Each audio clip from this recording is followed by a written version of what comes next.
me timbers! Welcome, Buccaneers, to the Pixel Pirate Plays! This is your host, the Pixel Pirate, bringing you daily first impressions on the latest and greatest indie games. Today on the show, we are taking a look at a game called Shadowrun Returns. Shadowrun Returns is developed by Harebrained Schemes and published by Harebrained Holdings. And you can pick up the game on Steam for the grand total of $19.99. You can also buy the deluxe edition for $34.99, which comes with the soundtrack and an anthology, which is a illustrated PDF of 16 short stories written by the authors of from Shadowrun's past. Now, this is not the first Shadowrun's game. There was a previous game. It came out a long time ago. But this is the new one. So what is Shadowrun Returns? Well, it is a story-based, narrative-driven RPG. Now, I say story-based, narrative-driven because it's not huge on combat. There is combat in the game, don't get me wrong. However, a majority of this game is very much the story. You could almost say it is a interactive novel. I would go that far. So, whether you like that or not. Now, the reason I want to make that distinction is because some people, there's a wide range of RPGs. There's action RPGs where majority of the game is all about the combat, all about the items and stuff like that. In this game, not so much. For example, I will show you our inventory here. This is me. It's just loading up here. I'm an orc, by the way. I have a really nifty mohawk there and some cool facial hair, if I do say so myself. Now, this is my inventory. An outfit and 2 weapons. That is it. If I was a spellcaster, I would have some spells, but I don't because I am a street samurai. And then you got cyberware, which is like all your equipment, I guess. Additional things that make your body better. And that's it. That is it. So not big on the inventory, not huge on the items. This game. So of course you have items as well. So I've got 2 med kits. As you can see, the med kits don't stack. So that's the kind of level of interaction you're going to have with items, which is fine. But you just need to be aware that this is the style of game it is. It's not anywhere near something like, say, Diablo or stuff like that. Even stuff like Underrail, where there were a large variety of items and weapons, and you could do crafting, I think, in that game.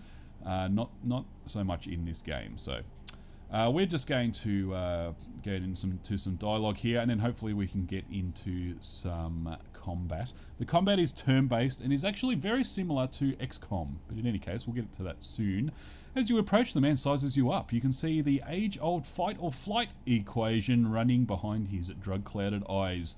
Beneath the track marks on his arms, you spot a set of tattoos that indicate he is, or at least once was, a shaman. What's your story?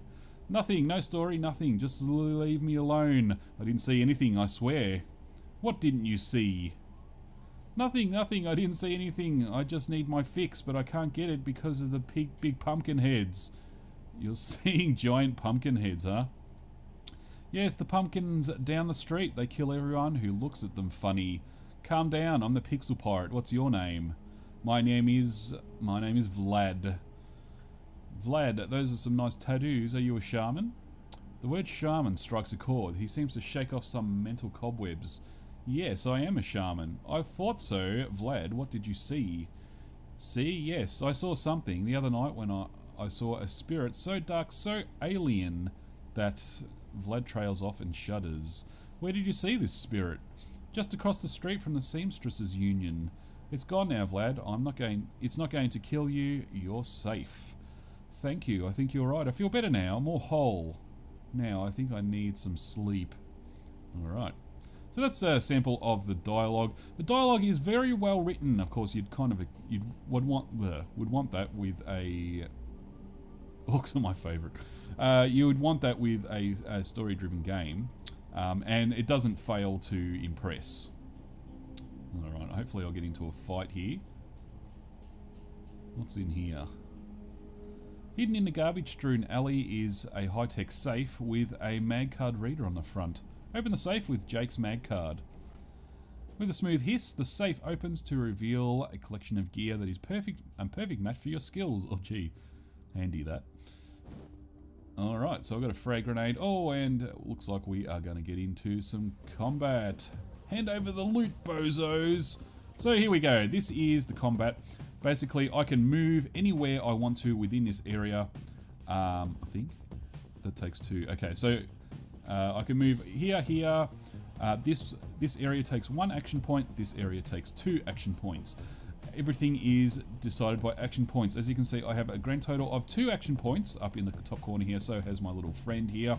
You do have parties in this game, however, they come and go. People come and go in and out of your party. You do not get to choose who's in your party beyond yes or no, and you don't, like, in other words, what I'm saying is in the character creation, you don't set them up or anything like that. So let's get down to business here. So I'm going to move here, and I'm going to shoot this bad boy with my shotgun. There we go. And oh sorry, Jake, not Sam. What am I thinking? Jake can stay here and just shoot the crap out of these dudes. Now, one major criticism of this game is that there is no saving. There are checkpoints instead, and the checkpoints are 15 minutes to half an hour apart.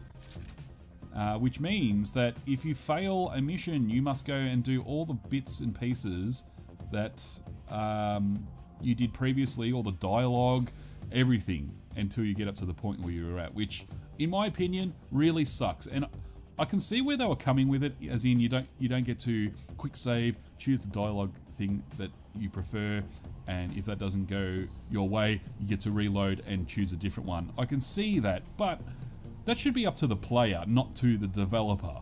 And you know, for some people, that's the experience that they want out of these style of games, and it's sort of not fair that they make it so that you have to do it their way. So I'm just going to reload my gun here. That of course takes 1 action point, and we'll shoot this dude with Jake. Shoot him again, and I missed, unfortunately. So Jake's going to cop it. No, he missed as well. It's misses all round. And I'll shoot him with my shotgun. He is very much almost dead, so he should be dead with that shot, and indeed he is. There are, of course, critical damage shots and all of that sort of stuff. So this is Jake, the guy that we're with currently. He is a shaman. So welcome to the Barrens. I guess I'll need to find a new spot to hide my gear. Good dead drops are so hard to keep. He chuckles. Well, at least they were too dumb to break my mag lock. Now that you've got some gear, let's go deal with those Halloweeners. Alrighty. So that is basically the long and short of the game. Essentially, you go into dialogue and then you go into combat, and that's it. So let's just quit out of here, and we'll go into the character creation. I'll show you a little bit about that. Here we go. Now the artwork is pretty cool. The setting is also pretty cool. Basically, the story of the game is... And we'll just launch the campaign. The story of the game is that you are you're a dude in a world that's obviously tech advanced. However, magic has come back into the world, and that's why there's sort of orcs and magic and other stuff around now. So we can choose our gender, of course, male or female. We'll go with male. And then you have the races. There are 5 races in the game. There is humans, elves, dwarves, orcs, and trolls.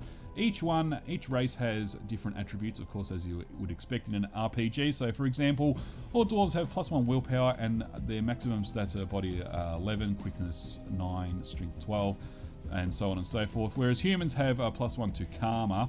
Karma is what you upgrade your skills with. And they're 9 across the board, so body 9, quickness 9, and so on and so forth. So as you would expect, a troll, for example, is high in body and strength, but intelligence is low, and so is willpower. So we'll just go with an elf, just for the sake of it. Then you have your archetype. You can choose to have none and allocate all the points that you wish, or you can go with one of 6 options here. So you've got street samurai, mage, a decker, who's like a hacker, a shaman, a rigger, who is also a hacker. No, he's a mental powers. and a physical adept who has, I think, magic, but uses it on himself to make himself stronger or herself stronger, and so on and so forth. Or, of course, as I said, you can go none. So we'll just go with the Street Samurai just for the sake of it. And then we have our little character here. Here's our little dude, and we can choose to go with different styles of looks, and that of course changes your character. So this guy's bald, so is my character now, and so on and so forth. So, oh wow, that guy looked a bit hairy there, Mr. Skullface, and so on and so forth. So unfortunately, it doesn't completely do it. For example, this guy's supposed to have glasses, but he doesn't, and the hairdo isn't actually the same at all. So there's sort of weird anomalies there. This guy's got like glasses on his face. This guy does not. However, you can go and customize yourself, so you can choose different skin colors, different hairstyles, of which there are enough to be pleasing. The color of said hair, a beard style. Oh wow, that was a Santa Claus beard, full-on Santa Claus. Wow. And you can have horns. I think that's only for the troll. So if I go the troll, yeah, I can choose different horns for my dude. And finally, you continue on to your stats. So you choose your stats with karma.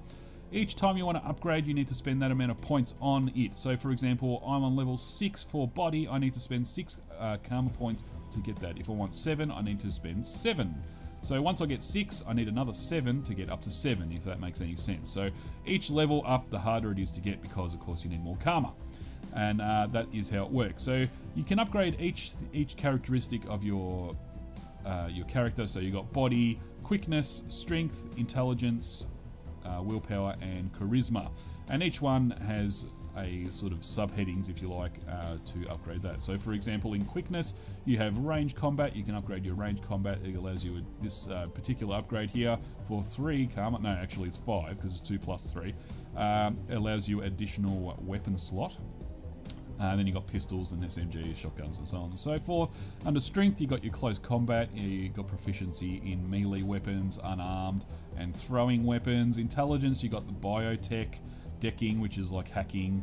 There is a hacking mechanism in the game whereby you go into a different combat scenario during combat, and you fight other deckers and stuff like that. But I haven't really done anything like that because I was not a decker in the game that I've been playing thus far. And you have drones as well, which is pretty nifty. So it's sort of like a pet, if you like, I guess. And drone combat.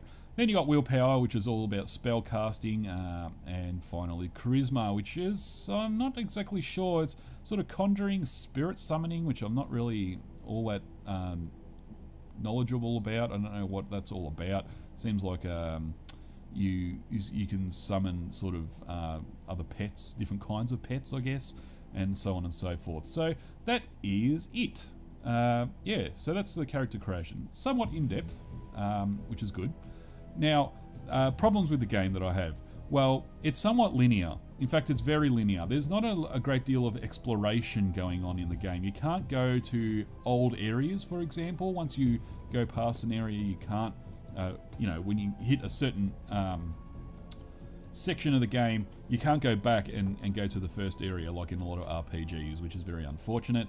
The saving mechanism is a massive, massive turn off for me.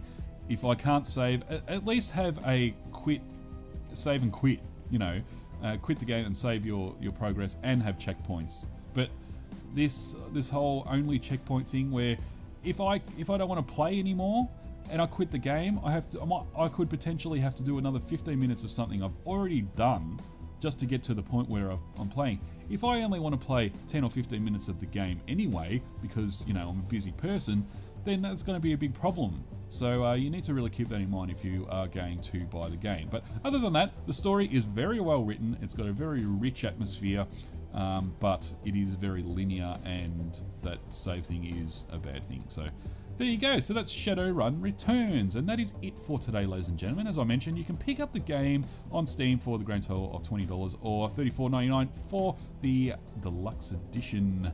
If you liked what you saw today, do please remember to hit that like button. You can also follow me on Twitter at The Pixel Pirate. This has been your host, The Pixel Pirate. Thanks for watching, and I will see you tomorrow.